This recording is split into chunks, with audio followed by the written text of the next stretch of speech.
The Fed is widely expected to hold off on raising interest rates at today's meeting due to better than expected inflation data out yesterday, the latest data. But skipping doesn't necessarily mean stopping. The Fed might hint at another hike on the horizon as early as July.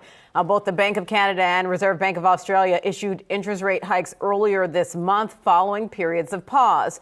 Joining us now is Jeanna Smialek, New York Times Federal Reserve and economy reporter and author of Limitless. The Federal Reserve takes on a new age of crisis. So, Jeanna, let's start with, of course, we know the expectation going into this is a pause, but what is the messaging that we're looking for today?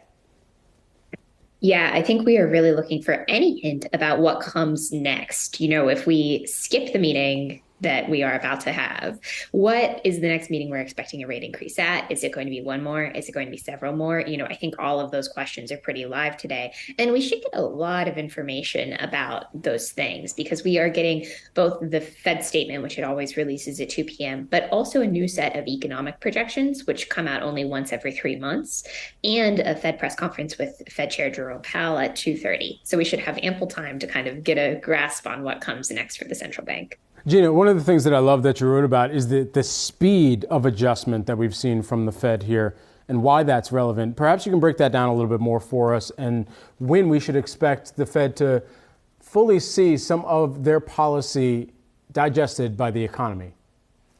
Yeah, well, isn't that the trillion-dollar question?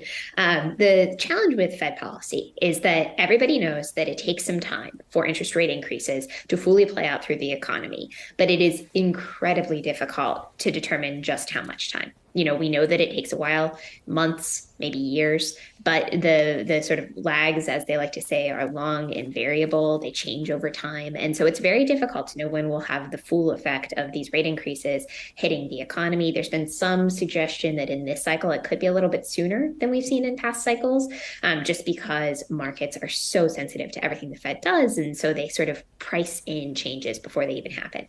But at any rate, we are expecting that it's going to take, we're probably not feeling the full brunt of this yet. And so the Fed is really sort of, as they think about policy setting going forward, they're really trying not to overdo it, to be cognizant of the fact that some of the pain that's in the pipeline has yet to hit and that we're not seeing the full effects yet.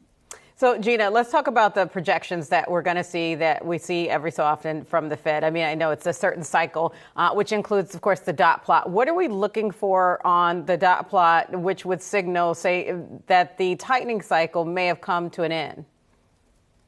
Right. So what we saw in the dot plot last time was that officials were really sort of clustered around the 5 to 5.25% total for 2023.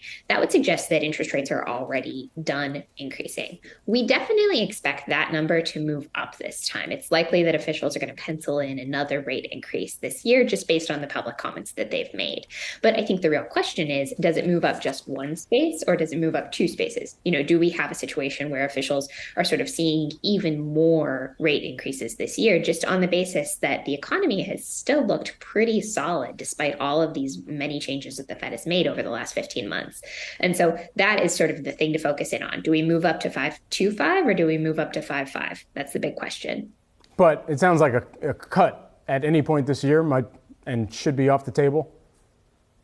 I think the Fed is definitely trying to convince investors that a cut is off the table. I think that when you talk to folks sitting on Wall Street, they'll tell you that, we might be in a recession by the end of the year. If we're in a recession by the end of the year, obviously inflation's coming down and the Fed could cut again. The Fed does not want that message to be out there because their real point right now is that they haven't won the battle against inflation. They need to keep interest rates high until they do. And so they're trying to convince everybody that they're going to keep these rates high so that, rates stay high in the markets and the economy slows to their plan. And so I don't think you're going to hear any messaging from the Fed today suggesting that they might slow down or lower interest rates. Given where the dot plot was previously and what the expectation is for today, could we see another pause in July as well? I think that there are definitely people suggesting, I've talked to several economists this week who suggest that it's possible that the Fed is actually done now, that the pause turns into an indefinite pause and they never raise rates again. That is obviously going to be very contingent on the incoming economic data. We have seen some signs that the economy is starting to soften. Jobless claims have moved up.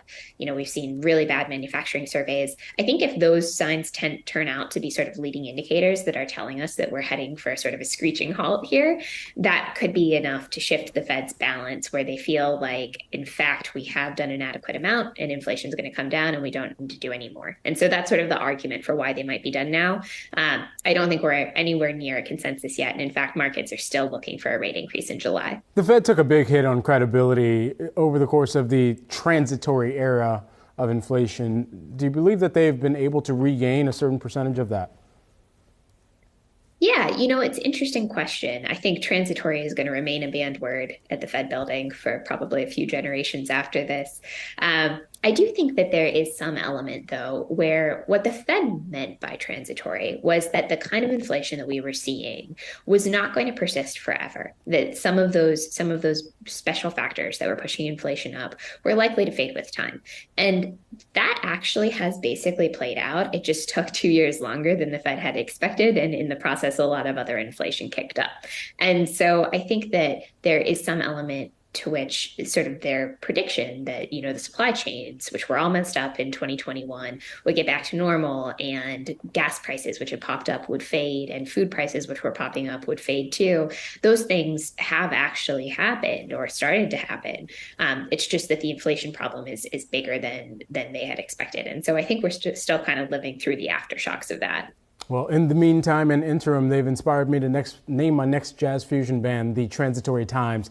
Jeanna Smialek, who is the New York Times Federal Reserve and economy reporter and author. Thanks so much for taking the time here with us today, Jeanna.